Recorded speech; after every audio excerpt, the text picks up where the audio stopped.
अगर इस्लाम के कारण आतंकवाद होता, मेरा सवाल जरा समझ लीजिए, अगर इस्लाम के कारण आतंकवाद होता तो दुनिया के कौन से देश में सबसे ज्यादा आतंकवादी होना चाहिए?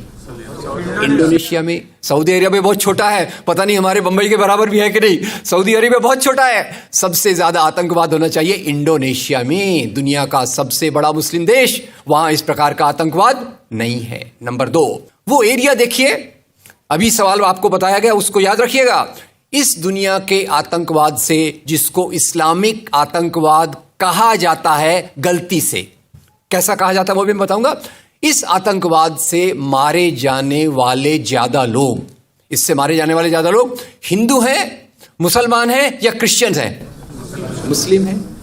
इस्लाम के नाम पे आतंकवाद है, सबसे ज्यादा कौन मारा जाता है? मुस्लिम। अब तीसरी बात का ख्याल कीजिए, किस एरिया में इसका लोकेशन है? This terrorism is located in which area?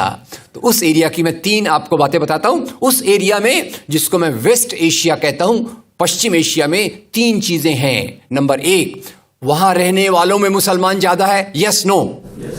उसी एरिया में आतंकवाद ज्यादा है, उसी एरिया में तेल का खजाना है। तो आतंकवाद तेल के कारण है कि इस्लाम के कारण है? तेल के कारण है। और तेल का कब्जा कौन करना चाहता है? तेल का कब्जा वो ताकत करना चाहती है जो वॉशिंगटन में बैठे हुई पूरी दुनिया को नचाते रहती है। काम करने वाला कोई और गुनाहगार कोई और बनाया गया। अब ये आया कैसे? तो आपको बता दूं कि ये अल कायदा के जो मदरसे, अब मदरसा अपने आप में खतरनाक शब्द उसमें कर देते हैं, कुछ मदरसों में इस आतंकवाद की ट्रेनिंग दी गई। इस्लाम के कारण गलत। ये जो मदरसों में आतंकवाद की ट्रेनिंग दी गई, उसके पीछे भी जो हाथ था 2 चीजों का था। सबसे बड़ा हाथ था अमेरिका का।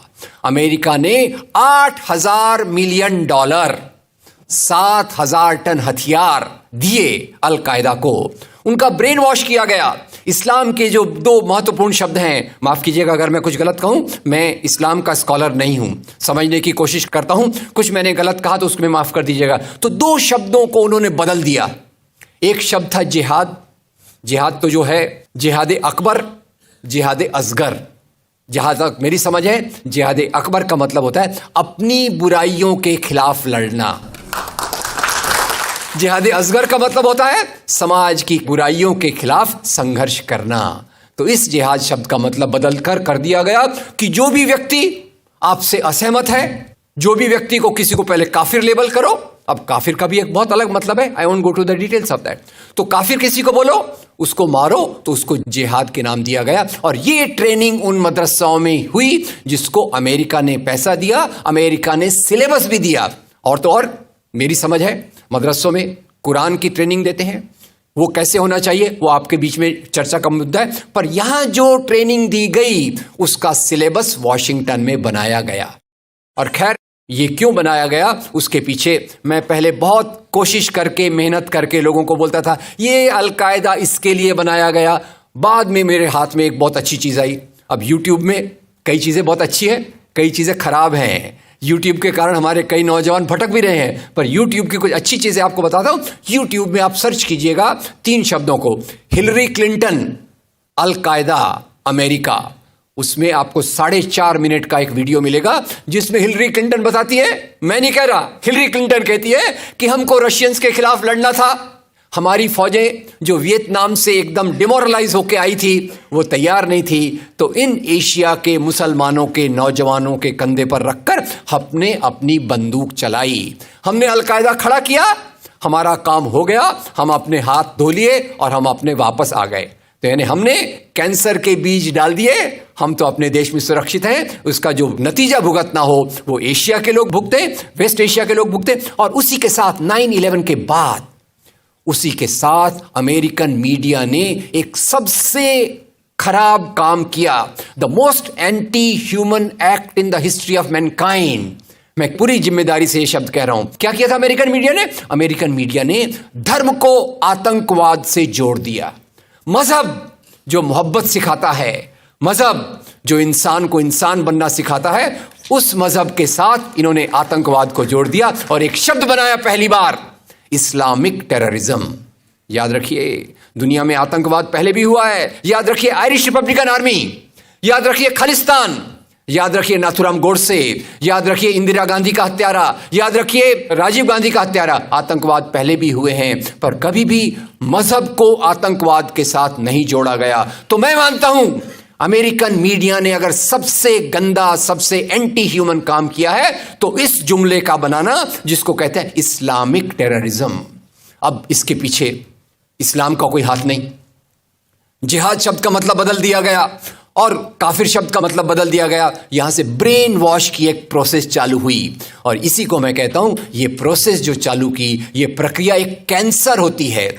मेरा थोड़ा मेडिकल बैकग्राउंड है, मैं जानता हूं कैंसर शुरुआत में होता है, आपने ट्रीट कर लिया तो ठीक है, जब वो फाइनल स्टेज में जाता है तो पूरी दुनिया की बर्बादी करने पे तुल जाता है। और वही बात अलकायदा के साथ हुई। अलकायदा के बाद मामला वहीं खत्म नहीं होता। तेल की प्यास, तेल की भूख बहुत बड़ी है। आप जानते हैं भारत 200 साल तक गुलाम रहा इंग्लैंड का। काहे के लिए गुलाम था? क्योंकि उनको यहां का कच्चा माल लूट कर ले जाना था। After colonialism there is imperialism, और ये इंपीरियलिज्म चाहता है दुनिया के रॉ मटेरियल्स, दुनिया के रिसोर्सेस को लूटकर अपनी समृद्धि को, अपनी प्रॉस्पेरिटी को बढ़ाया जाए। और उसी के चलते उन्होंने एक और काम किया और वो काम था इराक पे हमला। अभी ब्रेक्सिट, अभी वो कौन सी रिपोर्ट आई है, मैं नाम भूल गया उसका, जिसमें ब्रिटेन के प्रधानमंत्री जो थे उनको एक गिल्टी करार हो रहा है।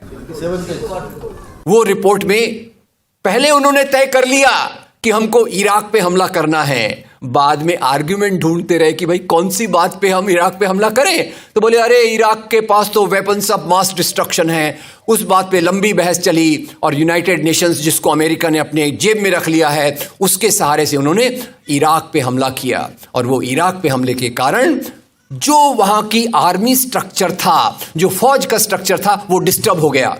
एक तरफ से वो डिस्टर्ब हो गया, दूसरी तरफ से अल कायदा की आइडियोलॉजी आई और इन दोनों को मिलाकर आईएस बना। काम है इस्लाम का नाम, इस्लाम के नाम पर जो काम हो रहा है वो वास्तव में it is a design of imperialist powers to control on the oil resources of the world. इससे गंदी बात दुनिया में कोई नहीं हो सकती कि मजहब के नाम पर एक पॉलिटिक्स, मजहब के नाम पे आर्थिक समस्याओं को अमेरिका हल करने की कोशिश कर रहा है।